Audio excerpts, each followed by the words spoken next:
Howdy YouTube, this is T Walker aka Tanner, and I've got kind of a project for you guys today. It should be fun.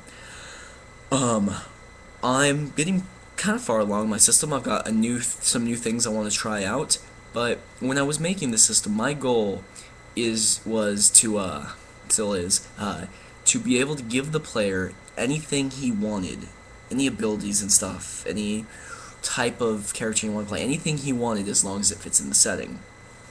So now that I've got a lot of the mechanics down, I want to see if I can do that. Now, my system can do anything I want to do, but I'm just one person. I need the ideas of multiple people kind of coming in and seeing how this really works. So what I'm proposing is I am really as swiftly as possible, and this might get in the way of you guys making good characters for me, but I'm going to describe to you my setting that I'm working with, and then you're going to describe, and then I'm hoping that you guys will make a response video in which you describe to me, according to the setting I've explained to you, what kind of character you would want to make, and what abilities specifically he would have, and how he would react, and this type of thing. And if you make me a video, I will go ahead and make you a response video after I've made your character and tell you what problems I've had, what was good, what was hard to do with that character, and I will describe to you how closely I was able to get the character I made on the paper to what you wanted. Alright? So, really quickly, and not doing it any justice at all, I'm going to describe to you my setting. Alright. What I want you to do is I want you to think of Athens, right? You've got the big hill, right? And you've got the Parthenon at the top, alright? And you've got acres and acres of farmland around it. I'm going to go really fast because there's a lot to cover. So, now take that. Imagine it's surrounded by forest. Forest as far as the eye can see. You've got your little open space, acres and acres of it. It's a huge town, remember?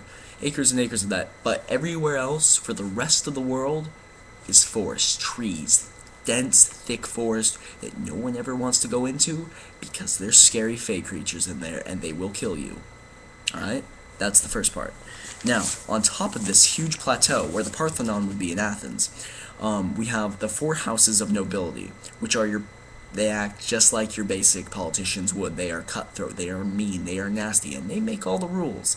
And you have four families, Terram, Aquam, Aurum, and Ignis, for each of the elements, but so though they live there, alright, as you go lower, and they are at the top of where the Parthenon would be, as you go lower on the plateau, built into it, because it's huge, right, this whole city is really, really big, you know, tens and tens of thousands and thousands of people live in this one city called Bastion, because it is the last city according to human knowledge. That's something to keep in mind.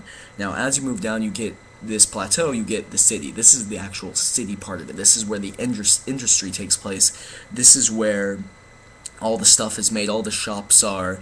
This is where the churches are, all that type of stuff. At the base of it, you have entrances to various types of mines where you farm coal and iron and all of that, and then surrounding it is just acres and acres of farmland where you've just got little huts set up for the farmers to work on. Alright, and everything around that is all forest. Forest that no one really wants to go into. Now I'm going to describe to you really quick the types of people that most likely live in this. And don't feel like this is restricting in a way. We have the nobles. They live in the nobility complex, they make the rules, they've got the power, and they've got the money. We've got the clergy. Now clergy are most of the time, unless they're just really loyal to the gods, are casters. They have magical abilities, and the people in the city looked up to them because the clergy looks out for them.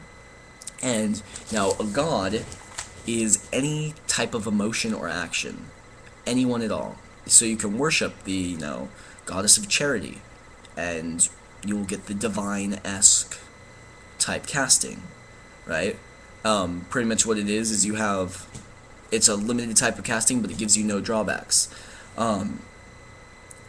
Then you've got your city person. These are the people who, work with tools, can make stuff, your average industrial, or fantasy, remember this is fantasy industrial city worker. You got your miners, and you got your farmers. Now, because everything the backstory to this is that there was this big war between the Fae and the humans, and the humans got their butts kicked, and kicked hard, so they surrendered. They're like, look, we don't want to become extinct, but we will respect your force from now on. So the Fae were like, okay, you have one town, and this is the town you get, and it can only go out so far. And so they put barriers around where the humans were allowed to build, and the humans built in there. Alright? The forest, humans are not allowed to expand into, and the Fae are not allowed to expand into the town. But, so, of course, the forest is a very scary place for humans, but humans are still allowed to go in there, and they do, which brings me to my next type of person, the woodcutter. Or, not the woodcutter, the wood collector. Cutting down trees will get you killed and start a war. So, you've got your wood collectors, and they bring in the wood to burn, for warmth for the town. Also, you've got your miners who mine coal. But the wood collectors have a very prestigious job. They are badasses, fighters. Nobles have their own badass fighters, and the church has the paladins, who are a warrior type of fighter as well. They're pretty much, the paladins are, they worship a god or goddess, some type of emotion or action, usually benevolent, because people tend to be afraid of, a paladin who worships the goddess of bloodshed. Those are kind of an underground type thing in my setting. But they still exist. Mages who worship a certain goddess. It's just two different types of magic. Okay, now, moving on. So, you got your wood collectors, they're badasses, and you got your farmers. Now, there are Fae. Fae is a term in my setting for any kind of magical creature, and which gets me to the different types of magic. There are pretty much any type of magic you can imagine of, but most off there are three different types. There are the divine, in which a god will give you a certain amount of magic points to use every day, and this gives you no drawbacks. There is the arcane, which is the other one, in which you actually make a deal with a Fae, or are born with Fae blood, or are somehow related to Fae, in which case you can cast flexible magic. Any type of magic you want. You can affect anything you want, do anything you want, but every time you cast, it has some sort of drawback. And then there are your spellcasters, who learn certain spells either from runes or from pretty much anything you want to learn it from. Maybe somebody told them some magical words and now they can do this one thing. Who cast spells, who do a very specific type of spell every time, and it costs a certain amount of energy. This can also be, spells and abilities are the same thing, so if you want a spell where you breathe fire, or an ability that you breathe fire, it's the same kind of mechanic. Your flavor is yours to keep, you can make up your flavor. So, but yeah, they don't have drawbacks either. Only the arcane magic has bad drawbacks when you cast it. If you're part Fae, what you have to do is you have to tap into that Fae part of you to release the magic, and that's what creates it. But you can affect anything you want, or that's what I'm telling you, so you can tell me what you would want your character to do. So, let me just go over a few basic things again. You got Fae, magical creatures in the forest. You got farmers. They most often will deal with the Fae because they are on the fringes of town. They man the farms. The Fae sometimes go into the farms to kind of make deals with farmers. Hey, I'll make your crops grow if you, give me your firstborn child. Not always that creepy, but something like that. Something along those lines are what would normally happen. You have the church, and the church, remember, everyone in the church worships a different, some of them worship the same one, a different, usually benevolent emotion or god, because all gods are gods of emotion or actions.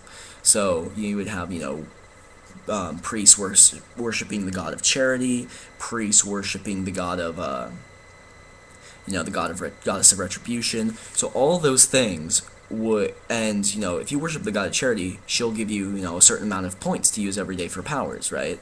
And so and these points can do whatever you want them to do in your character design, all right? And now, of course, with the city, you've got thieves. You got thieves, or you probably have underground crime somewhere. You got all the different classes are pretty much covered, right? And so, and this is fantasy, right? Kind of darker fantasy. So, with that, really, I'm sorry it was really quick. I needed it to be. I'm already at 10 minutes. With that really quick rundown, what I've given you, I want you, and if it breaks the setting a little bit, that's fine. I've just given you a gist, and that's great.